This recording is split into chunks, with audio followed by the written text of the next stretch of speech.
اللہ علی کل شیء قدیر. ٹھیک ہے. دوسری بات, علماء کہتے ہیں, صوفیانہ تفسیر اس کی لکھی گئی کہ 4 پرندے کیوں لیے گئے, کبوتر, مور, گدھ, مرغ. فرمایا چاروں کی نا ایک بری خصلت ہے. مرغ ہے اس کے اندر شہوت بہت ہے. جو کبوتر ہے اس کو اپنی اڑان پر بڑا ناز ہے, بڑا تکبر ہے, بہت اونچا اڑتا ہے. فرمایا گدھ جو ہے اس کا کیا پرابلم ہے, گدھ کے بارے میں فرمایا کہ وہ لالچی بہت ہے. اچھا, پھر اس کے بعد ایک اور پرندہ ہے مور, اس کو اپنی خوبصورتی پر بڑا ناز ہے, وہ خوبصورتی کی وجہ سے بڑا پراؤڈ فیل کرتا ہے. تو فرمایا یہ 4 بری عادتیں ہیں. اس کو ذبح کر کے یہ پیغام دیا گیا کہ اگر تم بھی اپنی اونچی اڑان, اپنے اونچے مرتبوں, اپنے اونچے مقام کا تکبر چھوڑ دو, اپنی خوبصورتی پر گھمنڈ کرنا چھوڑ دو, ہوس اور شہوت کے بعد اپنے آپ کو بچا لو, لالچ کر کے دنیا کے بال کے پیچھے بیڑا غرق اپنا نہ کرو. اگر ان عادتوں کو ذبح کر دو تو اللہ آج بھی تمہارے دل کو زندہ فرما دے گا.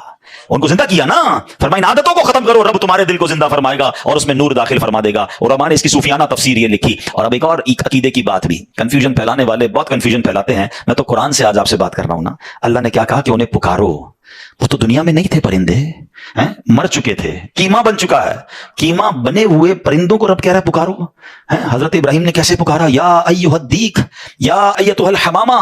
آپ کبوتر کو پکار رہے ہیں, آپ گدھ کو پکار رہے ہیں, قرآن کہہ رہا ہے پکارو, اور نبی پکار رہے ہیں.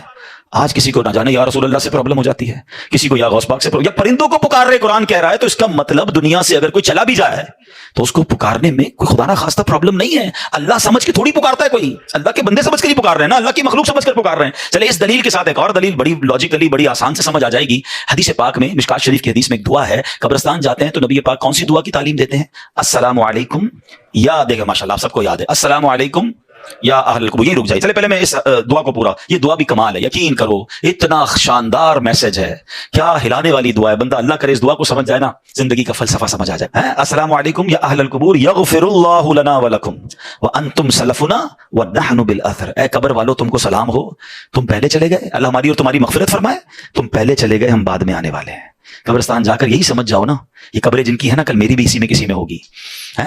وہ ایک قبر پر تختی لگی ہوئی تھی نا, میں سمجھتا تھا میں بڑا اہم تھا, مجھے لگتا تھا میں بڑا اہم تھا, یہی میرا وہم تھا. ہم سب نے قبر میں جانا ہے. تو اس دعا سے پہلے تو میسج لیں, اب عقیدہ بھی سن لو. یا اہل القبور, قبرستان طارق روڈ کے چلے جائیں, میوہ شاہ چلے جائیں, سب کو کہتے ہیں یا اہل القبور. سارے تو اولیاء اللہ نہیں ہے نا وہاں پر, نمازی بھی ہے, گناہ گار بھی ہے, شرابی بھی ہوگا, اچھا انسان بھی ہوگا. ہر مسلمان کو یا اہل القبور کہہ کر پکارنا سنت, حدیث سے ثابت. ٹھیک ہے, اور اگر اللہ کے کسی ولی کو کوئی یا کہہ کر پکارے تو پھر کیا پرابلم ہے. جب ایک گناہ گار آدمی کو بھی قبر میں جا کر آپ یہ کہہ سکتے ہیں, تو یہ کنفیوژن پھیلانے والی باتیں ہیں. تو پہلے تو خدا نہ خواستہ کوئی بھی کسی کو, چاہے وہ اللہ کا ولی ہے, صحابی ہے, نبی ہے, صاحب مزار ہے, اس کو خدا سمجھ کر کوئی نہیں پکار رہا, وہ اللہ کے بندے ہی سمجھ کر پکار رہے ہیں. بدر کا واقعہ سنا ہوگا, نبی پاک نے بدر کے مارکے کے بعد ان مردوں کو جو کفار تھے ان کو یا کہہ کر پکارا تھا, اور حضرت عمر نے آ کر کہا یا رسول اللہ پھر مردوں کو پکار رہے ہیں, یہ تو مر گئے. آقا فرماتے ہیں یہ مردے تمہارے جس طرح تم دنیا میں سنتے ہو, یہ مرنے کے بعد بھی ویسے ہی سنتے ہیں, بس مسئلہ یہ کہ جواب نہیں دے سکتے. خلاصہ حدیث عرض کر رہا ہوں, تو یہ تو حدیثوں سے ثابت ہے. تو بہرحال امید ہے کہ یہ پوائنٹ بھی آپ کے سامنے آ گیا. حضرت ابراہیم کی سیرت کا ایک اور شاندار پہلو آپ کو, آپ کی میں نے کیا بتایا, آلموسٹ 200 ایئرس ایج ہے. آپ کو حضرت اسماعیل پتہ ہے کب ملے ہیں, 99 ایئرس کی ایج. کیا فرماتے تھے, عرض کرتے تھے اسمع یا ایل, اسمع یا ایل. اسمع عربی کا لفظ ہے سن لے, ایل عبرانی زبان کا لفظ ہے پروردگار, یا اللہ میری سن لے. 99 ایئرس کی ایج میں آپ کو حضرت اسماعیل ملتے ہیں. آپ نے ان کا نام ہی اسماعیل رکھ دیا, یعنی جو دعا کرتے تھے نا وہی نام رکھ دیا. اسماعیل کے معنی یہ ہے. ٹھیک ہے, اچھا یہاں رکتا ہوں, پھر آگے چلتے ہیں. 99 ایئرس کی ایج میں بیٹا ملا, دعا کون کر رہے ہیں, خلیل اللہ.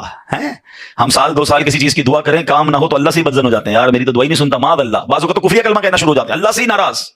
وہ خلیل اللہ ہیں, ان کو 99 سال بعد بیٹا ملا, شکوہ نہیں تھا. خدا را اللہ سے تو اچھا گمان رکھو, نہیں مل رہا ہوتا کوئی چیز تو وہ اس میں بہتری ہوتی ہے ہمارے لیے. اچھا اب بیٹا ملے, ہم میں سے کسی کو اگر 10-15 سال بعد بیٹا ملا ہو, اس کے تو پیر زمین پہ نہیں رہنے دیتے ہیں. بڑی مرادوں سے ملا ہے بھائی, بڑی دعاؤں سے ملا ہے, بڑی مشکل سے آیا ہے. 99 سال کی عمر میں بیٹا ملا ہے, اور ابھی اس کی عمر دودھ پیتے کی ہے. حکم ہوتا ہے کہ ان کو مکے کی وادی میں چھوڑ دو. ہائے ہائے, چھوڑ دو. اچھا وہ مکہ کوئی لگژری ہوٹل, کوئی بہت بڑا شہر نہیں تھا. Nobody over there. آپ امیجن کریں, ماشاءاللہ سبھی مکہ ہو کر آئے ہوں گے, کعبہ بھی نہیں ہے, صرف ریگستان ہے, صرف پہاڑ ہیں اور دھوپ ہے, کوئی درخت نہیں ہے.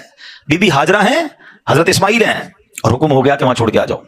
آپ نے ان کو وہاں رکھا, کچھ کھجوریں دی, تھوڑا پانی دیا, اور آپ نکل گئے. بی بی حاجرہ کہتی ہے ابراہیم کدھر جا رہے ہو ہمیں چھوڑ کر؟ آپ نے کوئی جواب نہیں دیا. کہا ابراہیم بتاؤ تو کس کی آسرے چھوڑ کے جا رہے ہو؟ کوئی جواب نہیں. 3 بار پکارا. وہ خاتون بھی کمال کی, آخر میں کہتی بس یہ تو بتا دو جو آپ ہمیں چھوڑ کر جا رہے ہیں یہ اللہ کا حکم ہے؟ کہتے ہاں رب کا حکم ہے. کہا پھر ٹھیک ہے, اللہ کا حکم ہے پھر ہم راضی ہیں. کمال دیکھیں, کاش میرا یہ بیان میری مائیں سنیں, میری بہنیں سنیں. تھوڑی سی قربانی کی باری آئے ہیں, فیملی میں اگر کوئی کمزوری آ جائے, کوئی پیسے کی کمی آ جائے, کوئی گھر میں مشکل آ جائے, عورتیں کہتی ہیں ہم کچھ نہیں جانتے, ہمیں ہماری ساری چیزیں چاہیے, چاہے تو میں چوری کرنی, ڈاکہ ڈالنا, اپنی ماں باپ کو چھوڑنا پڑے, بیوی آ کر ماں باپ سے چھڑوا دیتی ہے, گھر میں لڑائی جھگڑے. خدا کے واسطے ہم دیکھیں کہ جو رب کا حکم ہے وہ پہلے ہے. حرام روزی کی طرف نہ جانے دے اپنی فیملی کو. پہلے کے زمانے پتہ عورتیں کیسی ہوتی تھی, مرد صبح کام پہ جاتا تھا نا, تو وہ عورتیں کہتی تھی دیکھو حلال کما کے آنا, حرام کما کر مت آنا, ہم تھوڑے پر گزارا کر لیں گے مگر رب کو ناراض نہیں کرنا چاہتے.